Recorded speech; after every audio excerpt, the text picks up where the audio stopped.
3000 करोड़ ये है इंडिया के मखाना इंडस्ट्री का साइज और 2-3 सालों में ये 6000 करोड़ क्रॉस कर जाएगी। 1998 में मखाना 80-90 रुपए का 1 किलो मिलता था, लेकिन आज ये मखाना 500 से लेकर 900 रुपए तक का 1 किलो मिलता है और ग्लोबली मखाना प्राइस 13,000 रुपए पर किलो है। अगर ये देखो तो मखाना में 338 किलो कैलोरीज होती है पर 100 ग्राम, कार्ब 79% होते हैं और प्रोटीन 8% और बाकी मिनरल्स होती है, जैसा कि आप देख सकते हो। इस वजह से मखाना सुपर फूड की कैटेगरी में आने लगा। ऐसे लोग जिनके हार्ट में इशू है या फिर डायबिटीज है या फिर किसी को अगर वेट लॉस करना है तो उन लोगों की फेवरेट स्नैक बन गई मखाना। मखाना डिमांड कोविड के टाइम से बढ़ने लगा। इस टाइम फार्मली एक B2B कंपनी थी, मतलब फार्मर्स से सोर्स करती थी मखाना और बड़े कंपनीज जैसे कि रिलायंस, ग्रोफर्स और डीमार्ट को सेल करती थी। तो कोविड में डिमांड बढ़ने की वो एक B2C कंपनी बन गई। इस ट्रांजिशन से आज फार्मली का रेवेन्यू 370 करोड़ का है।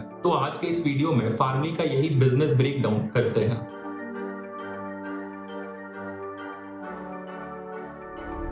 मखाना लार्जेस्ट प्रोड्यूसर इंडिया है और इसमें भी बिहार लार्जेस्ट प्रोड्यूसर है मखाना का। इंडिया में मखाना मार्केट 3000 करोड़ का है और इसमें से 150 करोड़ फ्लेवर्ड मखाना का मार्केट है और एक्सपेक्टेड है कि ये फ्लेवर्ड मखाना मार्केट 30% से ग्रो करेगा जैसे जैसे लोग हेल्दी स्नैकिंग प्रेफर करेंगे। अब जैसे लोगों को पता चला मखाना के न्यूट्रिशनल वैल्यू के बारे में, मखाना डिमांड बढ़ने लगा चाइना, कोरिया, यूरोप और यूएस मार्केट्स में और इस डिमांड की वजह से मखाना का एक्सपोर्ट 25% से बढ़ गया और ये सारा डिमांड बिहार से ही फुलफिल होता है। जहां चावल और मक्के की खेती में दिक्कत होती थी बाढ़ की वजह से, बिहार के उस एरिया में ही वाटर लिलीज होती है जिनके सीड से मखाना बनता है और बिहार हर साल 10,000 टन मखाना प्रोड्यूस करता है। मखाना की इंक्रीजिंग डिमांड की वजह से लोगों ने मखाना प्रोडक्शन बढ़ा दिया।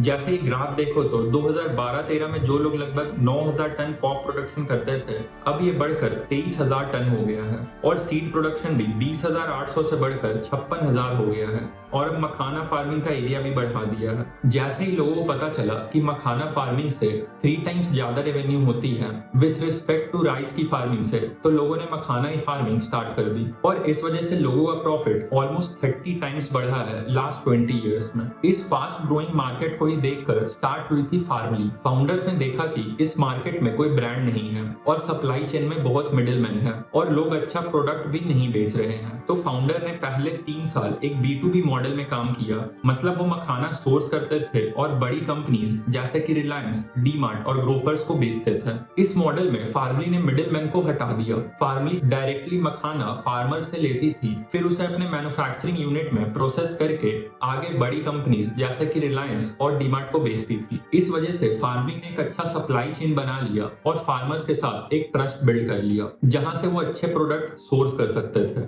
अब इसके बाद कोविड का टाइम आता है। फाउंडर्स देखते हैं कि कैसे मखाना का डिमांड बढ़ रहा है, तो फाउंडर्स डिसाइड करते हैं कि अब हम डायरेक्टली कस्टमर्स को सेल करेंगे। तो उनके पास प्रोसेसिंग यूनिट्स तो पहले से ही थी, तो इस वजह से वो स्टार्ट से ही क्वालिटी कंट्रोल कर सकते थे। फार्मली का बिजनेस मॉडल सिंपल था, फार्मर से सोर्स करो, फिर उसमें वैल्यू ऐड करो, जैसे कि अलग अलग फ्लेवर्स ऐड करो, फिर उसका पैकेजिंग करो और कस्टमर्स को सेल करो।